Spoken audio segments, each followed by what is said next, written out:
With the bodywork done, before this heads off to the bodywork and paint shop that I have lined up, today's task is getting the SRS module and the seat belts out of the car so we can send them off to Safety Restore so they can reset the SRS module to clear the crash codes on the car and get the seat belts, 100% operational. And I am currently hoping that I don't actually have to take the seats out. There is one bolt that actually goes into the seat way down there that's really tight, but I think we can get to it if we move the seat all the way forward and up. So let's get to it. I may just take the seats out, dude. 4 bolts holding it in, just because it's filthy in here, man. Vacuum this sucker out. Maybe I take out the front ones first. Empty connector here, what the frick? I wonder if that's for like some kind of a seat function that this didn't come equipped with. First time I have ever removed a seat. Let's see if I can. Frick, they're heavier than I expected. Oh frick, I'm gonna throw my back out, dude. In this case, pulling the seat was definitely well worth it. I'm gonna show you guys how dirty this is. Wow. So I guess, let me ask you a question. Why is it that so many trans, so are you implying that the transgender group? There we go. Huh, someone has already taken these seats out before. These lines are all off.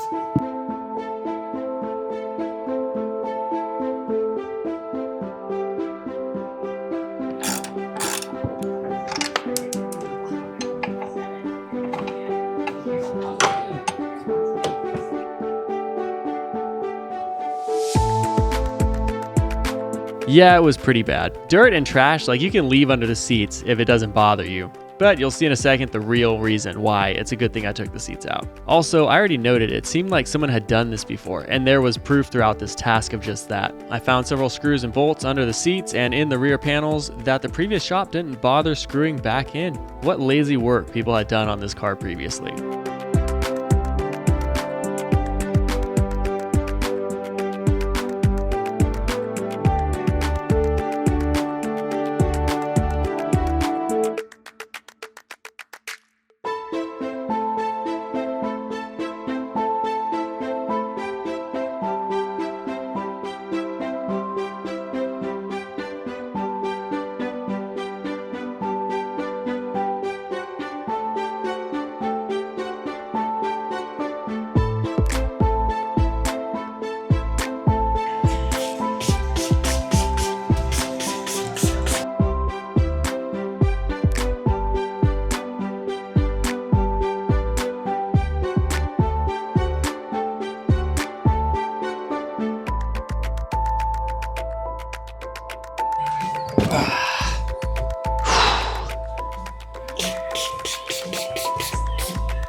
This video, I'm going to cover something that nobody asked for, and that's replacing the airbag module. Sean from McMedics came in clutch here with a video taking out the SRS module on McLaren 12C, which was the only resource I could find on this entire job.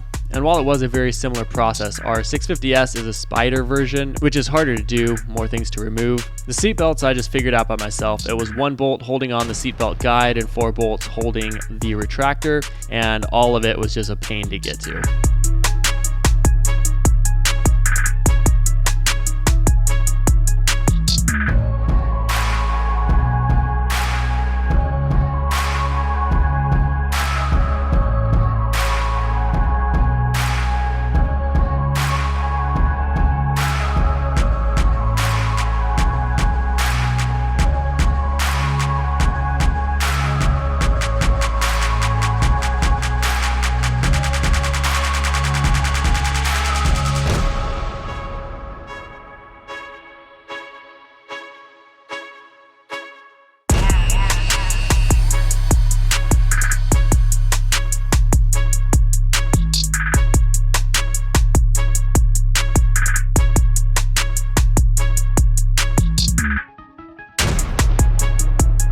So finally, the SRS module was out. I packaged all 3 items up to send off to Safety Restore. At this point in the video, I was about a week out from the date I set with the bodywork guy to get the car over to a shop. So with 2 days shipping it to Safety Restore, a day turnaround for them, 2 to 3 days shipping it back to me, I should get it all back the day before I have to take it to the paint shop so I can reassemble it in that time. That's also why I decided to do the SRS module now, because the paint was a week out. So I'm kind of just getting things done in the meantime since it has to get done anyway. And crazy enough, it's actually one of the last steps to get this car on the road, hopefully. So it's a few days later, I actually got the SRS module and the seatbelts back already. Let's get everything back in the car as fast as we can. We need to have all this done today because tomorrow this thing goes to bodywork and paint. I am so excited for this. All right, we have one SRS module installed, reset, ready to go.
Real quick, let's take a second out to drop a sponsorship. We're looking at the Vitomin X7 today. This is a portable air compressor and jumper pack all in one. You can just stick this in your trunk and be good to go in like all regards.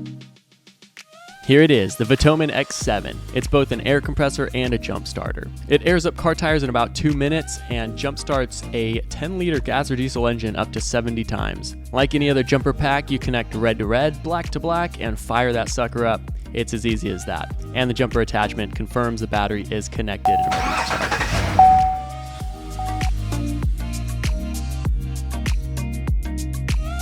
It also can be used as a power bank for your USB devices and has a pretty bright light and SOS light built into it. And again, the X7 is also a tire inflator rated up to 160 PSI. Just connect it to the tire, push start, and let it do its thing. Not super loud, but I'm impressed that it's all in one unit, air pump and jump start. That's crazy. When you're done, it's as easy as that. You can take this out if you want, pack it up, and you're all set to go, dude. It has a 5.1-inch LED screen and a user interface that's super easy to use. All right, there you guys have it. That's the Vitomin X7 jumper pack and portable air inflator. Very cool unit. Check it out in the link below. Let's get back to the video. I'm gonna scan the car for some codes right now real quick and then fire it up, see if we can figure out that smoking issue. Let's get that done. All right, just finished the scan. 115 DTCs. Let's do a quick erase and hopefully a bunch of these stupid codes go away. Strangest thing ever just happened. I was looking through every single menu. You can see all of these except that one. I looked at literally every single one, trying to find an active test to make the steering wheel actually like come back forward and go back down, because this lever, since I repaired it, really quickly, I'll show you guys. I took apart the steering position lever that moves your steering wheel up and down and front and back. I actually found in here, one of these was completely out of its socket and kind of crooked. So I think now that I lined it all back up and put it back together, it might just work. It hasn't worked, except it would go back and up. That's the only thing it would do. As a last ditch effort, I just was like wiggling this around and I pushed it back, which I heard the motor try to activate, but it was already as far back and as far up as I could possibly have it because I was trying to get the seat forward and everything. And I pushed it up and it went click, and now it completely works every single direction, which is kind of dumb because I literally just ordered this part to replace this one because the down and the forward wasn't working.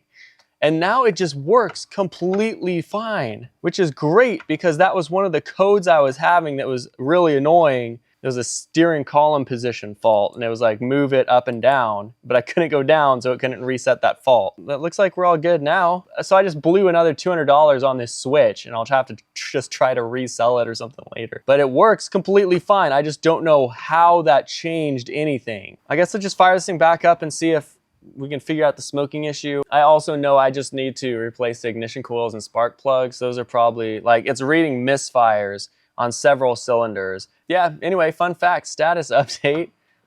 I love that it works. I just wish it would have started working like 2 weeks ago or something when I actually fixed it. Literally just got the steering column position lever. Wow, that's hilarious. The irony. I finally pull the trigger on it finally arrives, and then this one just randomly starts working perfectly. Freaking hilarious. First time I've started it for a while.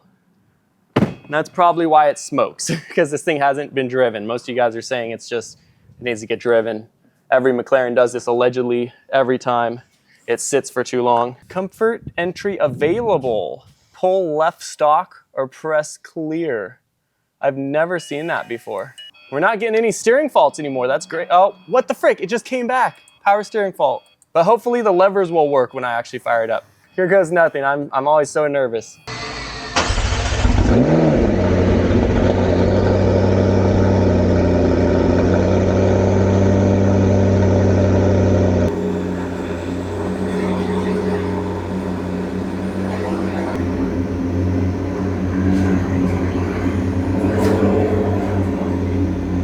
No check engine light currently, which is a good sign, I guess. All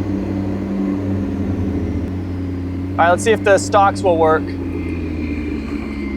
PCC fault, all the faults. Driver not belted, I've never seen that before. Freaking seriously, I gotta be belted, I guess. So the car runs fine. I'll assume nothing is wrong. Battery management active. All right, please work. Okay, great, it actually works. We can check the oil. Do you hear any weird sounds or anything? The smoke is dying down though. It's still smoking lightly, but it's not smoking as much as it did. Okay, awesome. It's starting to clear out pretty decently.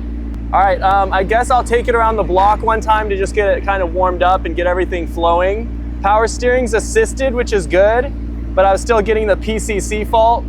It seems to be idling fine. It's a little shaky. It definitely needs new spark plugs and stuff for sure. Low engine oil pressure, what the frick? And now it stopped. Okay, now the fault went away for oil pressure. I'm confused. I'm a little worried, but I'm a little confused. I guess I'll just go up and down the street real quick.